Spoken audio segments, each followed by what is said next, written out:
لکی ہذا ام معبد، ان کا نام ہے عاتقہ بنت خالد، ابو معبد ان کے خامن، ان کا نام ہے تمیم بن عبد العزہ۔ وہ کہنے لگے اس بکری سے کا تیرا دماغ خراب ہے، اس بکری چوں پانی نہیں نکلتا، دودھ کتوں نکلنا؟ کہنے لگے مجھے نہیں پتا، ایک نوجوان آیا تھا، اس کے ہاتھوں میں کوئی برکت تھی، جادو تھا، کیا تھا، یہ دودھ، یہ صرف یہی نہیں، اتنا ہی بھر کے اس نے پہلے نکال کے اپنے ساتھیوں کو پلایا، اتنا ہی بھر کے دوبارہ چھوڑ کے چلا گیا۔ تو اس نے کہا ان عتیلی، مجھے بتاؤ وہ کیسا تھا، کیسا تھا؟ تو اب ماں جی نے، ان پڑھ عورت نے بتانا شروع کیا، رأیت رجلا ظاہر الوضاء ابلج الوجه حسن الخلق لم تعبه ثجلة ولم تزر به صعلة وسيم قسيم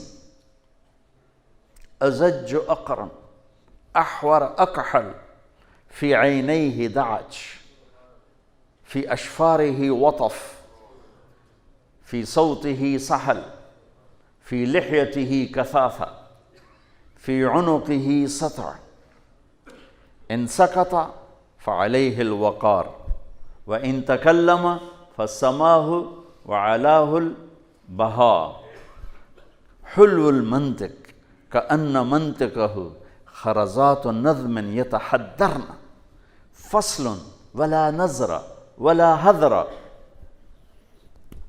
ہائے ہائے ہائے اجمل الناس وابہاہ من بعید واحسنہ واجملہ من قریب غصن بین غصنین وہو اندر الثلاثہ۔ کون کرے ترجمہ؟ میں نے تو خالی الفاظ آپ کو بتا دیے، یہ مولوی تازہ تازہ پڑھ رہے ہیں، یہ کریں گے ترجمہ، میرا تو پڑھا پرانا ہو چکا ہے، نہ پڑھنے کا موقع ملتا ہے، ایک سفر، ایک سر درد، دونوں چیزوں نے کتاب سے دور کر دیا ہے۔ کہنے لگی میں نے ایک نوجوان دیکھا، مجھے یوں لگا جیسے 14ویں کا چاندی کپڑے پہن کے زمین پہ اتر آیا، حد کر، جیسے 14ویں کا چاندی زمین پہ آ جائے تو بتاؤ میں کیسے اس کو بیان کروں گی کہ وہ کیسے تھے، وہ کیا تھے؟